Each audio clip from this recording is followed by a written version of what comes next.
Yale Podcast Network.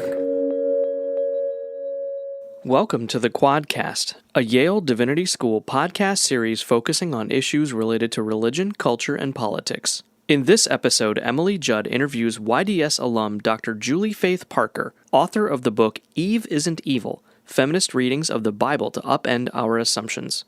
Dr. Parker discusses reclaiming the biblical figure of Eve as the hero rather than a scapegoat.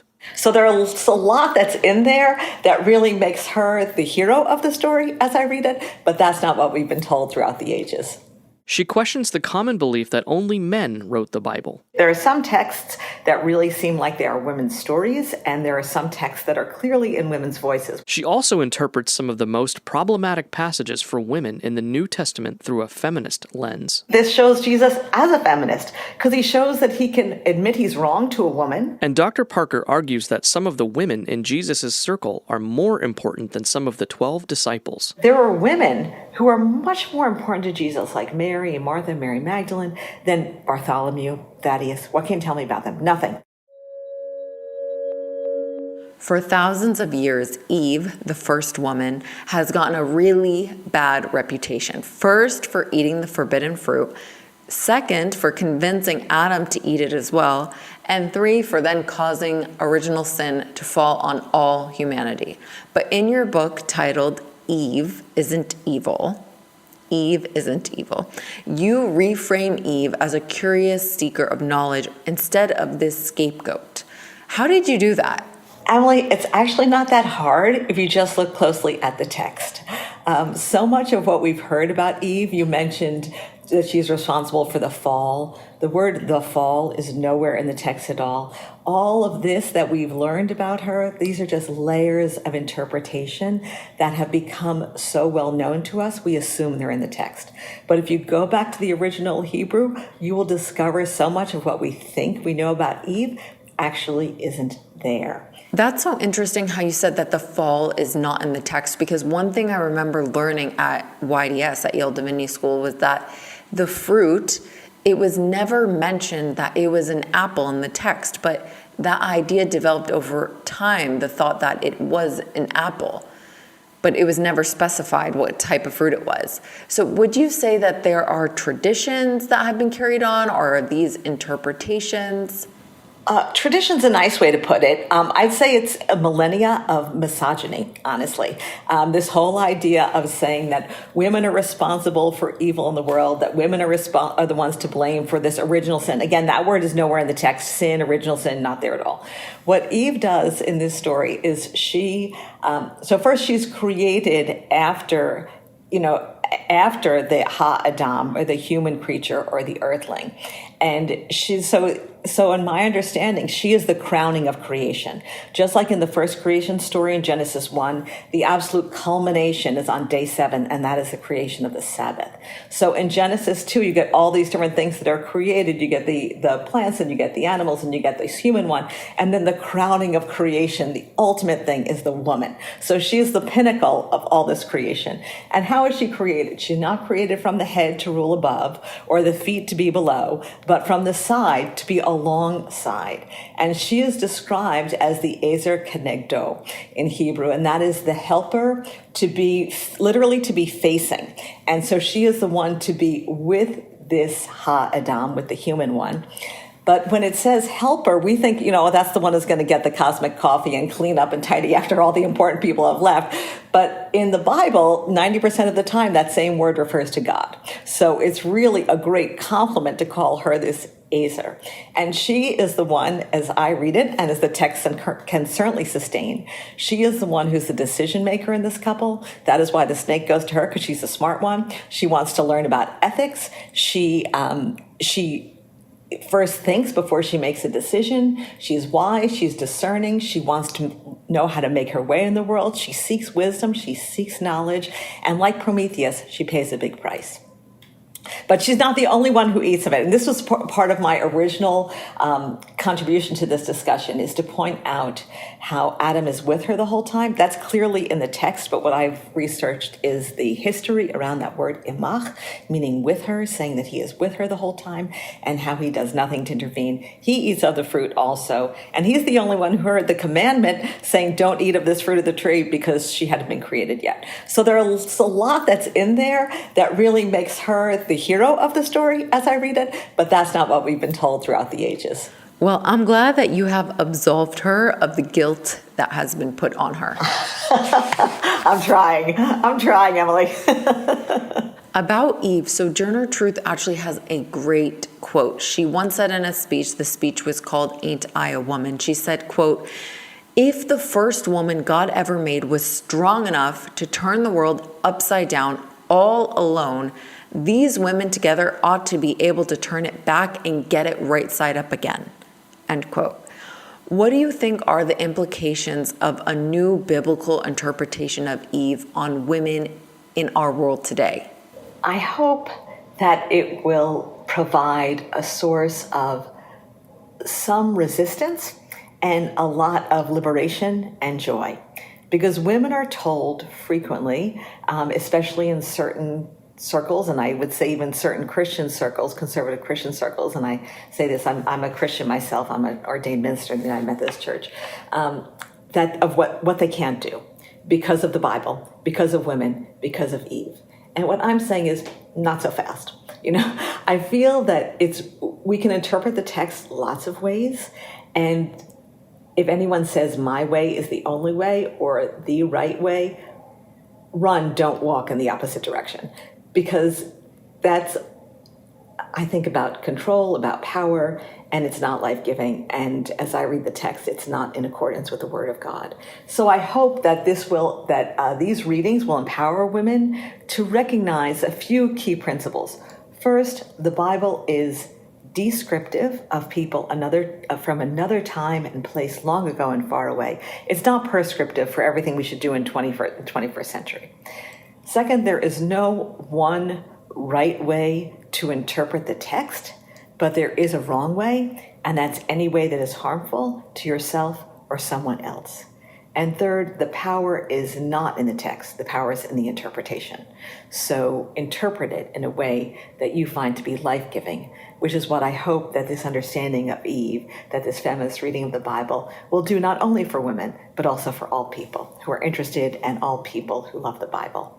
Now, you mentioned that the Bible is descriptive. It came from a certain era.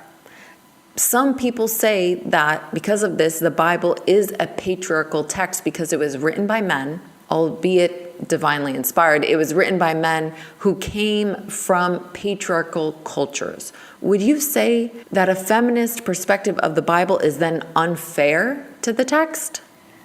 I would say a feminist perspective is as unfair to the text as a North American perspective is, or as an Asian perspective is, or as a queer perspective is. None of these things are in the text. Or a conservative Christian perspective is. None of them are in the text. Yes, that world is male dominated. You say written by men, and I put a little asterisk there because I don't know that we can say the Bible was entirely written by men. We know that women wrote in the ancient world, and nearly all of the authors of the text are anonymous. And there are some texts that really seem like they are women's stories, and there are some texts that are clearly in women's voices. We can see that grammatically.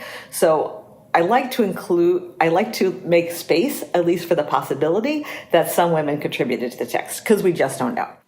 You write in the book that Jesus treated women, quote, as full people who deserve as much respect as men, which is the heart of feminism, end quote. But some would counter that argument with the problematic passage of Jesus referring to the Canaanite woman that he encounters. He refers to her as a dog. And I actually personally have an issue with this passage. What would you say to that? I love that story, and I'm so glad you brought it up. So sure, that's one possible interpretation. No, Jesus doesn't totally respect women because, look, he calls this one woman a dog. But by that same logic, so that's Mark chapter 7. You go to Mark chapter 8, and what does Jesus say to Peter? Get behind me, Satan. By that same logic, all men are demons, all men are devils. if I had the choice of being a dog or a devil, I'd totally take a dog. But and so here, so where does that leave you? I think what happened if we take that same story of this Syrophoenician woman in Mark 7 and we read it as through a feminist lens. First, let's talk about Jesus. I love this story. One of the reasons I love this story is because he's so human. He's having a rough day. He's trying to get away, and this woman comes to him, and he's just about had enough. He's real. I think a lot of Jesus's popularity was because of his ability as a healer. And so this woman comes to him seeking help, not for herself, but for her daughter. And she asks for this help. He says, "No, I've come to serve the children of Israel, not to the dogs. Even the dogs deserve a crumb from the master's table." And so she bests him. She doesn't take it. Like a feminist, she speaks up. And for whom is she advocating? Her daughter. And Jesus says, for saying this, your daughter is healed. He doesn't say, I only care about sons. He doesn't say, I said, get out of my face. He recognizes that she's right and that her daughter deserves healing too. And so the daughter is instantly healed. And so to me, this shows Jesus as a feminist, because he shows that he can admit he's wrong to a woman, even a woman of this Canaanite descent. And second, he cares about girls and he heals that girl. So to me, this is actually quite a feminist biblical story. It all depends how you read it, Emily. I'm actually going to look at that passage differently now because I always felt that was a problematic passage. So thank you for that new perspective. So some feminist theologians critique Mary, the mother of Jesus, and her depiction in the New Testament as this woman in the traditional maternal role. But other feminist theologians, they actually applaud Mary because they say, no, she actually had her own power in itself because she did not need a male partner to conceive Jesus. What do you think? Can Mary be interpreted as a feminist icon? I think she absolutely can. The part of Mary's story that I really like, that I really love, that I really gravitate to is the Magnificat. She just speaks this incredible theology of radical reversals about how the rich people will be sent empty away, the hungry are filled with good things. And that, to me, is the heart of Jesus's theology. That's what we read in the Sermon on the Mount, in Matthew's Gospel, the Sermon on the Plain, in Luke's Gospel. Blessed are the poor, and they will be comforted. Blessed are the meek, they shall inherit the earth. All these reversals. Where did Jesus get his theology from? Where do most of us get our theology from? Chances are our mothers have something to do with it. And so I see Jesus as being really someone who is very radical in his love, and he got that from his mother. And in that way, I see her as a feminist icon, because when she says this prayer, first she is praising God, she is articulate, she is making her voice heard, and she is speaking of hope for the world and care for all people. And to me, that is the heart of feminism as well. And that's what I like to see in Mary. So the Apostle Paul, in his letters, he says women should be silent in church. Women should cover their hair in church. How do you reconcile these things with a feminist reading of the Bible? Is it even possible to have a feminist lens for those particular passages, basically telling women to shut up and how to dress? It's always possible to have a feminist lens, Emily. Some passages lend themselves to it more easily than others, but it's especially those passages that are really difficult that we need to bring the feminist lens to. A lot of these passages that are anti-women, let's say, that we find in Paul, actually are not from Paul. They're Deutero-Pauline, like Ephesians, it's 5:21 or 22, where it says, and I talk about this in an appendix of the book, wives, submit to your husbands as to the Lord. In that verse, if you look at the most recent Greek scholarly edition of the text, the Nestle-Aland version 28, there is no verb. So what it says in Greek is wives to your husbands as to the Lord. What? There's no obey, there's no submit. The scandals of translation are outrageous. And we see this in passages that are particularly related to women. Now, in fairness, the passage is a context of hierarchy, but still, in fairness, there is no verb there, and it has been put in by the translators. So that's something that feminists, now that there are feminist biblical scholars, we can say, not so fast, boys, we have these tools too. And so we're just going to revisit those translations. But so in Ephesians, some people think it's Paul. I don't think it's Paul. I think it's much later because it deals with issues in the church that really weren't part of Paul's time. The letters from Paul are the earliest New Testament texts that we have. Let's say 1 Thessalonians. Let's date it to the very middle of the 1st century CE. So these are earlier than the Gospels, right? Earliest Gospel, Mark, let's say around 70 CE. So but later on, the church has these issues because women are taking on lots of roles of leadership. The early Christian communities were strikingly egalitarian, and Elizabeth Schussler-Fiorenza, a scholar taught at Harvard for many years, she talks about this in her landmark book, In Memory of Her, and also in subsequent books as well. But Jesus has this radically inclusive community, and he does have women who are among his disciples. So not among the 12. Now, the list of the 12 varies in the different Gospels. So there's not a set group of 12. It's just that we need to have 12 because there are 12 tribes, so now you need to have 12 disciples. But there are women who are much more important to Jesus, like Mary and Martha and Mary Magdalene, than Bartholomew, Thaddeus. What can you tell me about them? Nothing. There's nothing. But we have stories about these women who proclaim Jesus as the Christ. In John 11, Martha says that, I know you are the Christ. So we have these incredible women who are right there with Jesus. And in Acts chapter 9, Dorcas, or Tabitha, she's called a disciple. The Greek word is mathetes. It means learner, like mathematics, and she's called a disciple very matter-of-factly. So this is not just a label for men. This is something that men and women were very much a part of. But later on, because women take these roles that are important within Christian circles, those who want to hold on to the power smack them down. And those writings get into the text because women have these places of prominence. And I like to point out that if women didn't have these places of leadership and prominence, it wouldn't be an issue. If women were speaking up in churches in 1 Timothy 2, verse 12, if women were speaking up in churches, somebody wouldn't have to say, hey, don't have those women speak up. It shows that this is going on, and it shows the inclusive community that Jesus had, and I like to think, intended. Thank you for that very comprehensive answer. I wanted to ask you, how did your Yale experience shape you, both in general and in your current work as a biblical scholar and author?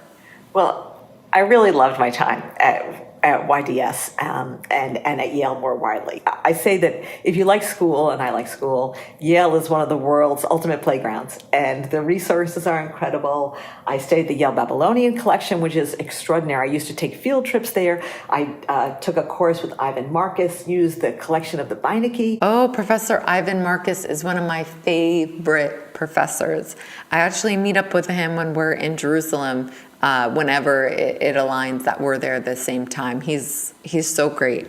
Well, please give him my warmest regards because he was wonderful, really wonderful. All the professors I had were wonderful. John Collins also shaped and mentored me, taught me a lot, and I'm very grateful to all of them. And I still support Yale. I still, not that Yale needs my very humble contributions, but it's just a small way for me to say thank you for all that Yale has done for my life. I feel the same way. I'm so grateful for my time at Yale. I want to thank you so much for taking time out of your day to join us and share all of your insights about reading the Bible through a feminist lens. Thank you so much. You're welcome, Emily. Thank you so much for having me.